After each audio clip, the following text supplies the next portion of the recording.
ایک عورت بنی اسرائیل میں رہتی تھی جو بہت بد کردار تھی۔ خدا نے اس کو حسن و جمال سے بھی نواز رکھا تھا اور وہ بد کردار بھی انتہا درجے کی تھی۔ پوری بستی کے ساتھ اس کے تعلقات تھے۔ وہ اتنی مالدار ہو گئی کہ اس نے اپنے لیے بڑا محل بنوا لیا تھا اور ایک تخت بنوایا جس پر وہ بن سنور کر ملکہ کی طرح بیٹھتی تھی، اور اس کے ساتھ غلط تعلق رکھنے والے پورے شہر کے امراء تھے۔ اس کی زندگی ایسے ہی گزر رہی تھی۔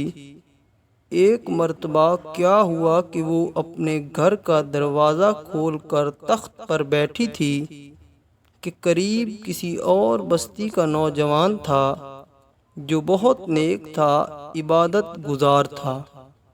وہ ادھر سے گزرا اور گزرتے ہوئے اچانک اس کی نظر اٹھی تو اس عورت پر جا پڑی، اور اس عورت کی ایسی تصویر اس کے دل میں چھپ گئی کہ وہ آگے تو چلا گیا مگر اس کا دھیان ادھر ہی بھٹک گیا۔ پھر وہ ذکر میں، تسبیح میں، تلاوت میں جب بھی بیٹھتا تو اس کا دل ہی نہیں لگتا تھا۔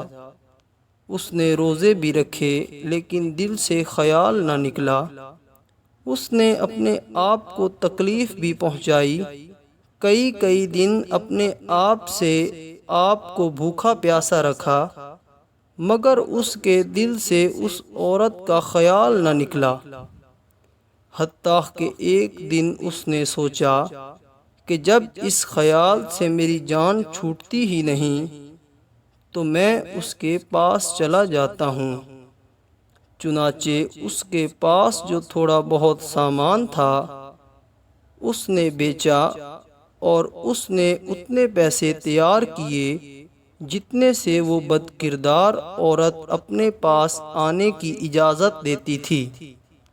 وہ اس عورت کے پاس چلا گیا اور اس کو پیسے دے کر اس کے پاس چارپائی پر بیٹھ گیا اور اس کے ساتھ بات چیت کرنے لگا۔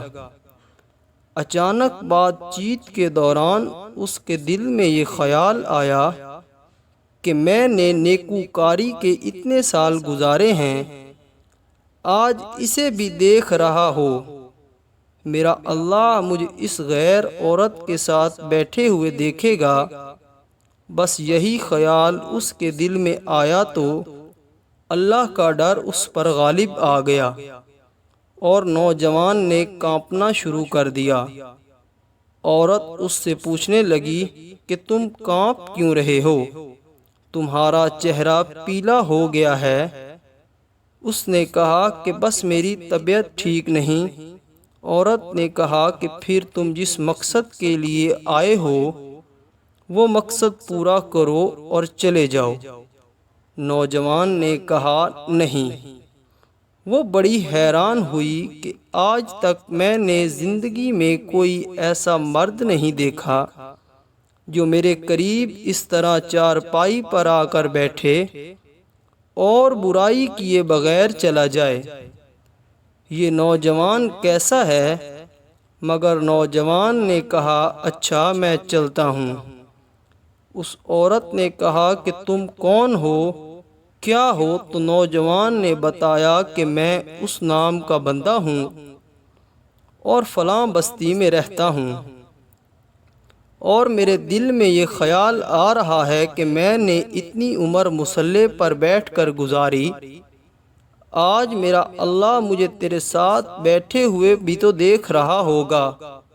بس اس کے بعد اس نوجوان کی آنکھوں میں آنسو آ گئے اور وہ چل پڑا۔ چنانچہ عورت کے دل میں خیال آیا یہ کنوارا نوجوان اللہ سے اتنا ڈرتا ہے جبکہ اس نے گناہ بھی نہیں کیا، اور میں تو سارا دن اور ساری رات گناہوں میں ڈوبی رہتی ہوں، میں تو خدا سے ڈرتی ہی نہیں۔ اس کے دل میں شرمندگی پیدا ہوئی، ندامت ہونے لگی کہ اب کیا کروں۔ دل میں خیال آیا چلتی ہوں اور حضرت موسیٰ علیہ السلام سے پوچھتی ہوں کہ کیا میرے لیے بھی توبہ کی کوئی صورت بنتی ہے؟ وہ اپنے گھر سے نکل پڑی۔ اب اس کو بستی کا ایک بندہ پہچانتا تھا۔ وہ ایسی نامی گرامی عورت تھی۔ وہ چلی گئی اور جا کر حضرت موسیٰ علیہ السلام کو جو دیکھا تو وہ اس وقت بنی اسرائیل کے لوگوں کو نصیحت فرما رہے تھے۔ عورت نے کسی آدمی کے ذریعے پیغام بھیجا کہ حضرت موسیٰ علیہ السلام سے جا کر کہو کہ میں آپ سے ملنا چاہتی ہوں۔ اب جس کو پیغام دیا وہ بھی بے وقوف تھا۔ اس خدا کے بندے نے سیدھا جا کر سب کے سامنے کہہ دیا کہ حضرت آپ سے فلاں عورت ملنے آئی ہے۔ حضرت موسیٰ علیہ السلام نے نام سنا تھا۔ آپ کو بہت جلال آیا کہ لوگ کیا سوچتے ہوں گے کہ ایسی عورت ان سے ملنے کے لیے آئی ہے، ان کا کیا تعلق ہے؟ اس سے حضرت موسیٰ علیہ السلام نے غصے میں کہہ دیا کہ اس سے کہو چلی جائے، میں اس سے نہیں ملنا چاہتا۔ اس بیوقوف نے آ کر کہا کہ میں نے بات کہی تو حضرت موسیٰ علیہ السلام بڑے ناراض ہوئے۔ وہ تو بڑے خفا ہوئے، تم سے پہلے اللہ ناراض تھا اور اب اللہ کے نبی مجھ سے بات نہیں کرنا چاہتے۔ میرے لیے تو اب دنیا میں کوئی ٹھکانہ نہیں۔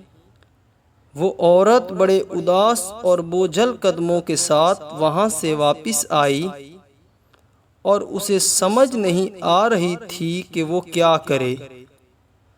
اب وہ حیران تھی کہ اللہ کے نبی نے بھی مجھ سے بات نہیں کی۔ وہ وہاں سے واپس آئی۔ کیا میں اتنی گری ہوئی ہوں کہ وہ بات کرنا بھی نہیں چاہتے؟ چنانچہ وہ گھر آئی۔ اس نے گھر کی کنڈی لگائی۔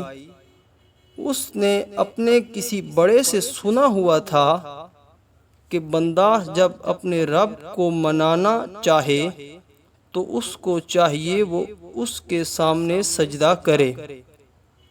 چنانچہ اسے کوئی اور طریقہ نظر آتا نہیں تھا۔ گھر کی کنڈی لگا کر ایک جگہ اس نے اللہ کے سامنے سجدہ کیا۔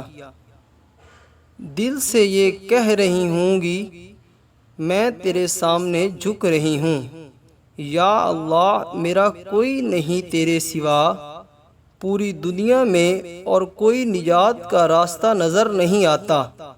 پھر اللہ کی شان دیکھیے، اس نے رات دن اس کے دل میں خیال آیا کہ میں عورت ذات ہوں، اکیلی مکان میں رہتی ہوں، ایک میری خادمہ ہے، تو میں اگر نیت کر بھی لوں تو جتنے لوگوں نے میرے ساتھ بدکاری کی ہے وہ تو مجھے اس میں نہیں رہنے دیں گے، تو بہتر ہے میں اس جگہ کو چھوڑ کر چلی جاؤں۔ اس نے فیصلہ کر لیا کہ میں یہاں سے چلی جاتی ہوں۔ اس نے اپنے آپ کو ایک سادہ سے کپڑوں میں لپیٹا تھا کہ کوئی کپڑوں کو اور حسن و جمال کو نہ دیکھے کہ یہ کون جا رہی ہے۔ پھر اس عورت نے سوچا عورت ذات ہوں، کہاں جاؤں؟ دل میں خیال آیا کہ جو نوجوان تھا جس کے دل میں اللہ کا اتنا خوف تھا، وہ اللہ کے ڈر سے کانپ رہا تھا، اس بندے کے پاس چلی جاؤں۔ کیوں نہ میں اس کی خادمہ بن کر رہ جاؤں، ممکن ہے کہ وہ مجھے نکاح میں ہی قبول کر لے۔ یہ اس بستی کی طرف چل پڑی۔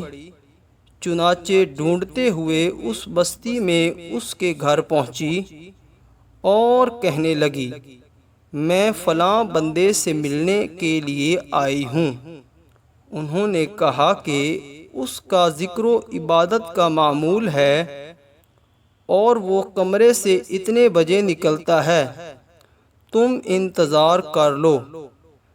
چنانچہ اس عورت نے کہا، اچھا۔ وہ انتظار میں بیٹھ گئی۔ جب انتظار کرنے بیٹھی ہوئی تھی تو اچانک نوجوان نے دروازہ کھولا اور اس کی نظر اس عورت پر پڑ گئی۔ وہ سامنے بیٹھی ہوئی تھی۔ جب نوجوان نے عورت کا چہرہ دیکھا تو اس کو اپنا وہ وقت یاد آ گیا کہ وہ کون سا وقت تھا جب میں اپنے مصلے کو چھوڑ کر بالآخر اس کی چارپائی پر جا بیٹھا۔ تو اس نوجوان کے دل پر خوف طاری ہو گیا کہ یہ میرا ایمان خراب کرنے تو نہیں آ گئی۔ میں نے اتنی مشکل سے اس کا تصور ذہن سے نکالا تھا۔ تو نوجوان اتنا خوف طاری ہوا کہ وہیں پر گرا اور اس کی جان ہی چلی گئی۔ اب اس کی وفات پر گھر والے بھی رنجیدہ تھے اور اس عورت کو بھی بڑا غم تھا۔ خیر 3 دن کے بعد اس عورت نے اس کے گھر والوں کو بتایا کہ میں تو اس نیت سے آئی تھی۔ تو انہوں نے کہا کہ اس کا ایک بھائی ہے، اگر تم مناسب سمجھو تو ہم اس سے پوچھ لیتے ہیں، اگر وہ تمہارے ساتھ نکاح کر لے تو تم اس سے نکاح کر لو۔ اس نے کہا ٹھیک ہے۔ جب بھائی سے پتہ کیا تو اس نے کہا ٹھیک ہے، اگر پہلے یہ عورت ایسی رہی ہے اور اب توبہ کی نیت کر چکی ہے تو میں اس کو اپنے نکاح میں قبول کر لوں گا۔ چنانچہ اس عورت کا اس کے بھائی کے ساتھ نکاح ہوا، اور اس عورت کو اللہ تعالیٰ نے 7 بیٹے عطا فرمائے، اور وہ 7 بیٹے بنی اسرائیل کے اولیاء میں سے گزرے۔ ایسی بد کردار عورت بھی اگر توبہ کرتی ہے تو اللہ تعالیٰ اسے 7 ولیوں کی ماں بنا دیتے ہیں۔ وہ مولا کتنا کریم ہے۔